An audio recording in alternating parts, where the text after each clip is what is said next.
January 15, 2024. Yan, kumakain ako ng isda. To tell you,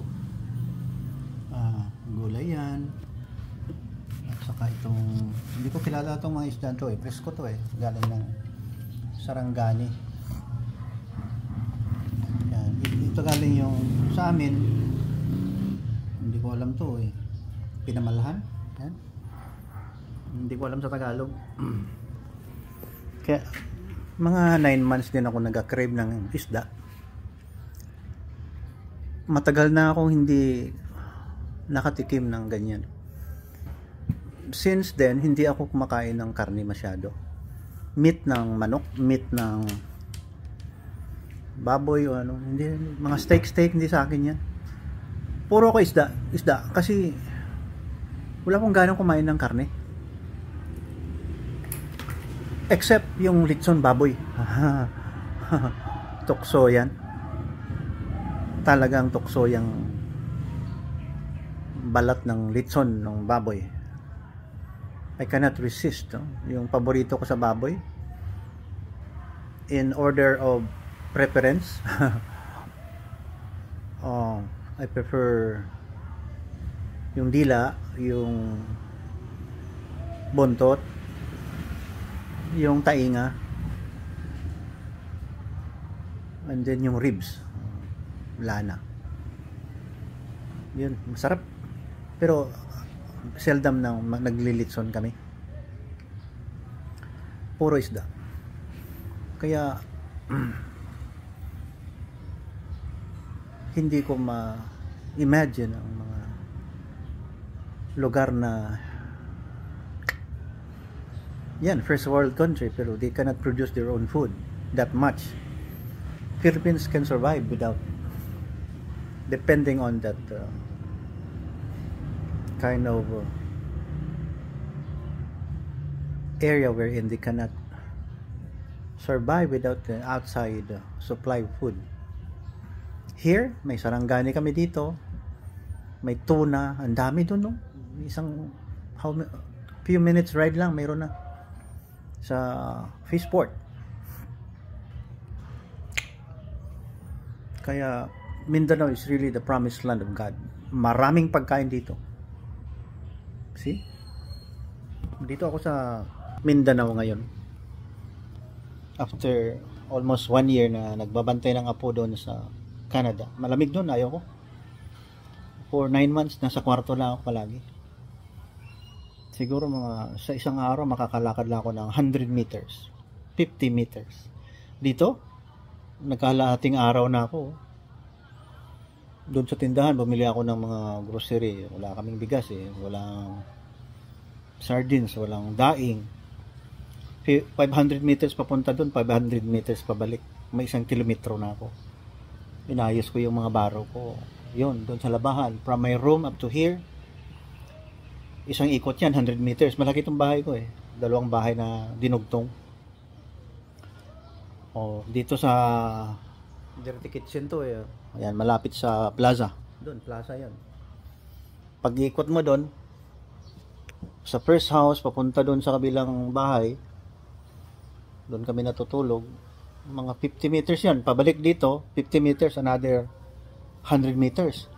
Nakasampung ikot na ako. Kasi may makalimutan ako, balik ako doon. Grabing exercise. Doon sa Canada, mga 100 meters lang ang malalakad ko, hindi nga sa isang araw. Kaya kailangan natin magbantay ng apo. Kaya sabi ko, hindi ibig sabihin na saan ka, sino ka. Importante tandaan mo kumakain ako na hinto dahil gusto ko mag-vlog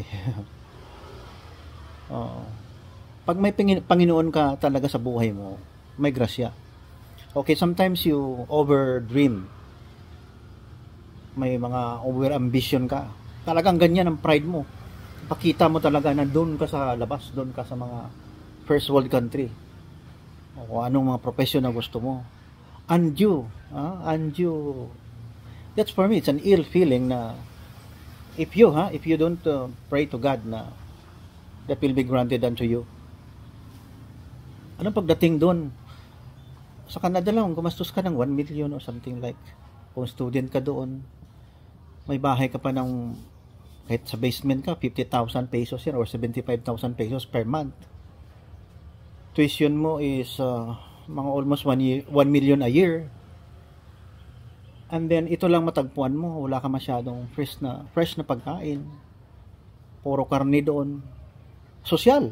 Number 1, social. I do not say na hindi maganda tirahan. For me, hindi. Ayaw ko. I prepare where my heart is and where my family is and where I can be happy serving the people or my family to be their inspiration. Simulat sa pool, bata pa ako, hindi masyado over dreaming, hindi masyado. Kung ano lang ibigay ng Panginoon. Diba? Whatever God loves to give and share it for me. Kaya ako 65 years old, no, dami akong pasalamatan sa Lord. Sobrang biyaya. Doon sa ibang lugar, kung hindi nagsusupply ng mga pagkain ng tagalabas doon, ang mga tatak doon sa Asian market, sarangani, tatak ng kanilang isda, nakamarinate na yon, sarangani fish, may dole, pineapple, dyan din, few minutes ride lang ang dole plantation, nandun, nakikita kong product doon sa market. Mga daing from Luzon, bagoong from Luzon, ang dami from Philippines. Ay nako, ang Pilipinas ang pinakamaraming, so blessed. Pagkain, sa ilalim ng lupa na dito, siguro mga 2 meters or 1 meter, subukan mong bungkalin. Ito, sa ilalim ng lupa dito, tubig. Doon lahat ng bahay may underground. Subukan mo magka-underground dito sa Pilipinas, dito sa Mindanao, sa amin, sa Coronadal City. Malunod kayo ng tubig. We can just easily fetch water. Kahit 20 meters lang na pipe doon sa plaza, dito sa bahay, may tubig. Panglaba na. Makakakalaba ka na. Doon hindi. Lahat na halos ng bahay doon, it is a dry land and snow land.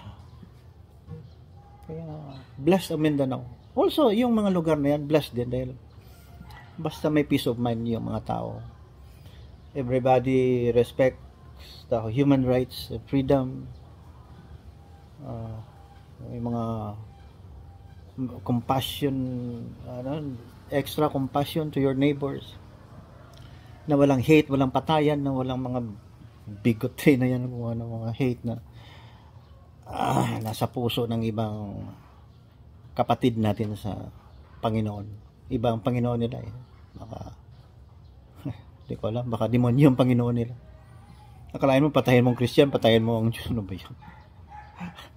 Bumasa ka ng Holy Bible, si Jesus Christ nagsasabi niya ni love your neighbors. Di ba? Wag mo kaming takutin ng mga ano yung tawag niyo, God na hostile, God na parang walang compassion sa pag God ka, kayo ang nag-create ng tao. Everything up and under the sun and over all the universe, pag God ka. So you love everybody. Diba, pasikat in order to praise their God, they praise killing, they sanctify killing and hurting others. Hindi maganda. Hindi maganda. Huwag niyo kaming lukuhin. Ako yung vlog ko dito puro peace, love, God. Ito. Ay. Naging vlog ko ang imo dala nga isda ba? Pero tika namit sang pinamalahan mo. Oo. Salamat gid. Sige. Thank you. God bless.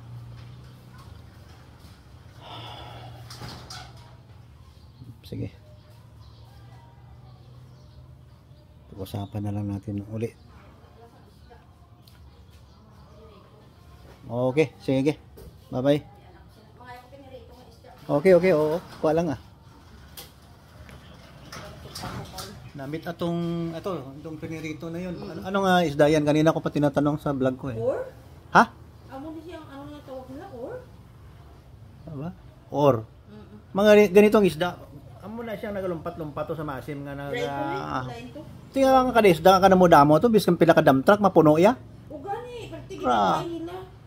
Grabe naman to. Wala kaso. Amo ginayang Ginoo. Wala tayo mabaka. We don't know his plan. Mas dasig siya nagkuan ba na? We don't know his plan. Basta importante nakita ko yung isda doon. Grabe ka tuwi daday ki. Truck na Grabe gid no? truck na isda ang yun. Parang pillar of clouds and pillar of fire nung araw.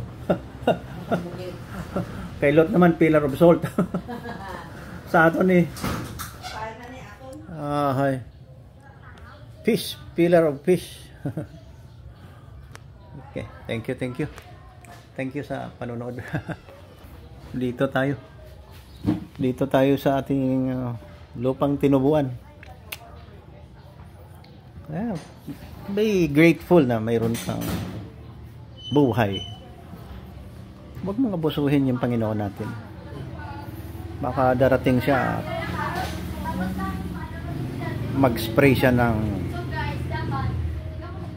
gaya ng nangyari sa Sodom and Gomorrah. Sabi nila meteors. Wala naman butas yung lupa. Fire spray ang ginawa ng Panginoon. Lahat ng lumapit ka sa fire noon galing sa hindi ma-explain yun sunog, tunaw, maging abo, air fire or something, hindi ko na alaala yung term. Ganun pag nagalit yung Panginoon. Kaya peace na lang lahat. Thank you for watching. January 15, 2024.